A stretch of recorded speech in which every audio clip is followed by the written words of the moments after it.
Big boss Malayalam season 7 ഇന്നലെ ആദില ലാലേട്ടനോട് ചോദിക്കുകയാണ്, ലാലേട്ടൻ ഞാനൊരു കാര്യം ചോദിച്ചോട്ടെ എന്ന് ചോദിക്കുന്നു. അപ്പം ലാലേട്ടൻ പറയുന്നു ചോദിച്ചോളൂ എന്ന് പറയുന്നു.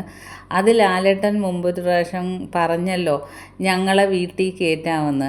അപ്പം ഞങ്ങൾ ലാലേട്ടന് ഫ്രീ ഉള്ളൊരു ദിവസം ഞങ്ങൾ ലാലേട്ടൻ്റെ വീട്ടിലൊന്ന് വന്നോട്ടെ, ഞങ്ങളെ കയറ്റുമെന്ന് ചോദിക്കുന്നു. അപ്പം ലാലേട്ടൻ പറയുന്നത് ഞാൻ വീട്ടിൽ കയറ്റുന്നത് കൊണ്ടല്ലേ നിങ്ങളെ വീട്ടിൽ കയറ്റാമെന്ന് പറഞ്ഞത്, നിങ്ങൾക്ക് എപ്പോൾ വേണമെങ്കിലും വരാം എന്ന് പറയുന്നത്. എന്നിട്ട് ലാലേട്ടൻ പറയുന്നത് നിങ്ങൾക്ക് മാത്രമല്ല മറ്റ് കണ്ടസ്റ്റൻസിനും എപ്പോൾ വേണേലും എൻ്റെ വീട്ടിൽ വരാം, എല്ലാവരും എൻ്റെ വീട്ടിൽ വരണം എന്നൊക്കെ പറഞ്ഞ് ലാലേട്ടൻ എല്ലാവരെയും ക്ഷണിക്കുന്നുണ്ട്. അങ്ങനെ എല്ലാവർക്കും ഭയങ്കര സന്തോഷമായി.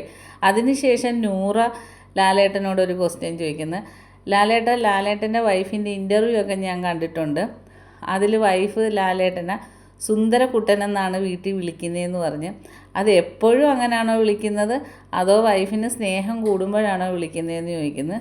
അപ്പം ലാലേട്ടൻ പറയുന്നത് അങ്ങനെ പലതും പല സമയത്തും ഒക്കെ വിളിക്കാറുണ്ട് എന്ന് പറയുന്നത്. അപ്പം നൂറ നാണം കൊണ്ട് കണ്ണു പൊത്തി ഭയങ്കരമായിട്ട് ചിരിക്കുന്നുണ്ട്. അപ്പം എന്നിട്ട് ലാലേട്ടൻ പറഞ്ഞ് എന്നോട് ഭയങ്കര സ്നേഹം തന്നെയാണ്, എപ്പോഴും സ്നേഹം തന്നെയാണ്. അപ്പോൾ ആ സ്നേഹത്തിൻ്റെ പുറത്ത് വിളിക്കുന്ന ഒരു പേരുകളാണെന്ന് പറയുന്നത്. ബാക്കി അപ്ഡേറ്റുമായിട്ട് വീണ്ടും കാണാം.